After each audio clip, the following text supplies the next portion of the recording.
अब इसके लिए लोगों ने व्रत, बहुत सारे व्रत बनाए। हमारे यहाँ जो योग शास्त्र है उसने जो पंचव्रत रखे हैं, गांधी जी ने उनको महाव्रत कहा है, जैन धर्म ने भी उनको महाव्रत किया है। उन्होंने कहा कि ये जो पालन कर रहे हैं आप सारा धर्म, इस धर्म को पालन करने के 5 व्रत जो हैं ये आपके हेल्थ के लिए, ये हेल्पिंग आपको हैं। तो पहला उन्होंने लिखा अहिंसा,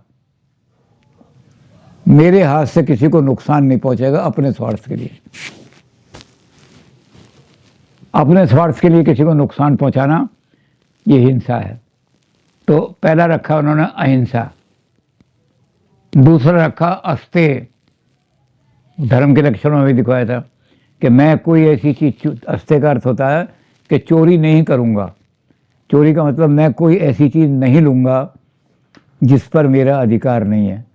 तो दूसरा इन्होंने व्रत बना दिया कि व्रत लो, प्रतिज्ञा करो तो आप ये ऋणों से मुक्त हो जाओगे, और आप ऋणों से मुक्त नहीं होगे बल्कि आपको सीधे मोक्ष मिल जाएगी। ये 5 व्रत का पालन कर लिया आपने। तो पहला व्रत है अहिंसा, दूसरा रखा अस्तेय, तीसरा व्रत है ब्रह्मचर्य। अब ब्रह्मचर्य का अर्थ लोग लेते हैं सेक्स को कंट्रोल करो। ये ब्रह्मचर्य का ये अर्थ नहीं है। ब्रह्म का मतलब है अनंत, और अनंत के हिसाब से आचरण करो।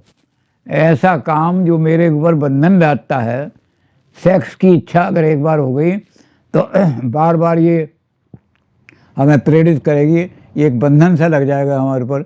इसलिए हम इस पर कंट्रोल करें। और भी चीज़ें हैं, मुंह का स्वाद है, अगर इस मुंह के स्वाद को हमने बहुत ज़्यादा महत्व दिया तो हम इस स्वाद के लिए दुनिया भर के पाप भी करेंगे, और भी करेंगे कि मैंने तो पिज़्ज़े ही खाने हैं, तो फिर और काम करेंगे। तो ब्रह्मचर्य में ये आ गया कि ब्रह्म के अनुसार इन्फिनिट बनने के लिए, देवता बनने के लिए जो भी आचरण चाहिए वो उस आचरण का मैं पालन करूँगा। तो ये ब्रह्मचर्य तीसरा कर दिया। और चौथा इन्होंने कहा कि एक काम और करना पड़ेगा, अपरिग्रह। अपरिग्रह माने ज़रूरत से ज़्यादा अपने पास मत रखो। जितनी आपकी ज़रूरत है इसके लिए लोगों ने बड़ा सारा काम किया है। सारा सोशलिज्म ही इस पर खड़ा हुआ है। जो आदमी अपनी, चाहे वो मार्क्स हो, चाहे प्रावधा हो, चाहे गांधी हो, जो भी सोशलिस्ट है वो इस बात पर खड़ा हुआ है कि जो आदमी अपनी ज़रूरत से ज़्यादा अपने पास कुछ रखता है वो आदमी जो है समाज का चोर है। और इसके लिए गांधी जी ने प्रैक्टिकली किए। उन्होंने माई एक्सपेरिमेंट इन लाइफ बहुत सारे किए। वो एक जगह एक आदमी के घर गए तो वहाँ उन्होंने देखा कि वहाँ एक, उसमें वो होती है रखने की जगह होती है, उसके अंदर 10 जूते रखे हुए हैं। तो उन्होंने कहा तुम्हारे घर में 10 आदमी रहते हैं, 10 जूते यहाँ उतारते हैं? वो कहना नहीं जी 10 जूते मेरे हैं। अच्छा 10 जूतों को क्या करते हो? कि जी ये डिनर के साथ किस टाइम का जूता है, ये गुसल खाने में जाने का जूता है, ये बाथरूम में जाने का जूता है, ये कॉलेज जाने का जूता है। तो गांधी जी ने कहा कि भाई 10 जूते तुमने अगर अपने पास रखे हैं, तुम्हारा 2 जूतों से काम चल सकता है, एक कॉलेज का जूता, दफ्तर का जूता, और एक घर में पहनने का जूता। तो 8 जूते तुमने जो फालतू रखे हुए हैं, तो जाओ समाज में 8 आदमी ज़रूर नंगे पैर घूम रहे होंगे, उनके हाथों में, उनके पैरों में कांटे चुभ रहे होंगे, उनके पैरों में के अंदर कीचड़ लग रही होगी। तो तुमने चोरी की है समाज से, तुम चोर हो। तो हमारे यहाँ भी ये कहा कि अस्तेय, अस्तेय जो है ये सबसे बड़ा पाप है। आपने जितनी ज़रूरत है उससे ज़्यादा अगर चीज़ अपने पास संग्रह की है तो वो पाप हो गया, वो दूसरों को दे दो।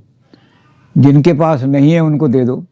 आपके पास 6 स्वेटर हैं कि ये स्वेटर मैं जब पहनता हूँ, जब कॉलेज जाता हूँ, ये जब पहनता, तो ऐसे लोगों को जिनको स्वेटर देखे ही नहीं, जिन्होंने ठंड में घूम रहे, 4 स्वेटर उनको दिया। तो अस्तेय का मतलब। और अंत में उन्होंने कहा सत्य। सत्य का आचरण क्या है? वही जो पहले हमने कहा था कि विचारों में और वाणी में और कर्तव्य में, तीनों के अंदर सामंजस्य हो। अगर मेरे विचार ये हैं, गंदे विचार हैं, तो मैं अपनी वाणी में भी गंदी भाषा बोलूँ तो लोगों को पता लग जाएगा कि ये आदमी बड़ा गंदा है, इसके पास नहीं बैठना चाहिए। और विचार मेरे गंदे हैं और लोगों से मैं मीठी मीठी बातें कर रहा हूँ, कल उन्हें अपने जाल में फांस लेता हूँ, गंदे कर्म करता हूँ उनके साथ, तो पता लगेगा इसके विचार तो बड़े गंदे थे, भाषा बड़ी मीठी बोल रहा था। तो इसलिए विचार में और भाषा में, वाणी में सामंजस्य बिठाओ, और वाणी में जो सामंजस्य बिठाया वही एक्शन में लाओ। तो जब ये तीनों चीज़ें आ जाएंगी तो सत्य हो जाएगा। तो जो इन 5 व्रत को, जैनियों में तो इनको महाव्रत कहा गया है। ये कहा गया कि जीवन का सारी ये 5 व्रत है, अगर ये 5 व्रत आपने पालन कर लिए तो मोक्ष मिल जाएगी आपको। योग ने भी इनको मारा, गांधी जी ने भी इनको महाव्रत कहा है। तो ये दोनों मोक्ष के रास्ते जो हैं इनके लिए महाव्रत भी बना दिए।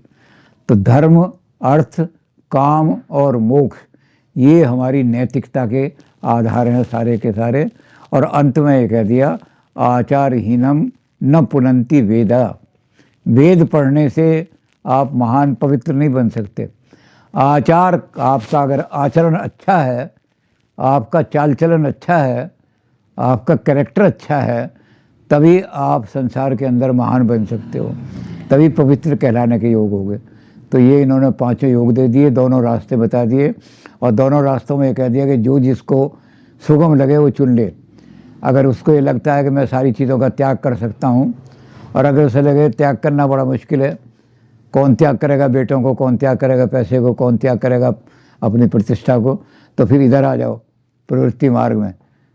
विवाह करो, विवाह करके पंचयज्ञ करोगे तो तीनों ऋण पूरे हो जाएंगे, और तीनों ऋण पूरे हुए तो आपको, और इन ऋणों को पालन करने के लिए आप एकदम ये जो 5 महाव्रत हैं इनको अपने जीवन में अपनाओगे तो सारे काम आपके ऐसे चलेंगे कि कहीं आपके पैर नहीं लड़खड़ाएंगे। ये भारतीय नैतिकता का सार है जितना भी है।